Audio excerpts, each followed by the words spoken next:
हे असं माझ्याच बाबतीत होतंय का? सगळं काही नीट होतंय असं वाटत असताना मध्येच पुन्हा रुळावर आलेली गाडी ही डगमगते आणि निराशेच्या कोशात पुन्हा प्रवेश का होतो? आता हेच सुरू आहे ना डोक्यात. आता ह्यातून तुला बाहेर काढतो, पण शांतपणे ऐक. आयुष्य म्हणजे चढ आणि उतार यांचा संगम असतो.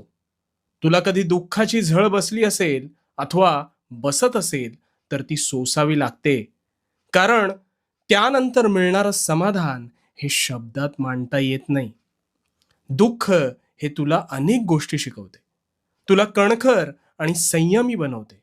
पण लक्षात घे, सुख हे कधीच काही शिकवत नाही. ते दुःखानंतर बहरणारं इंद्रधनुष्यच असतं. आता इंद्रधनुष्य नेहमी दिसतं का आपल्याला? नाही ना. आणि दिसलं असतं तर त्याचं अप्रूप राहिलं असतं का? तसंच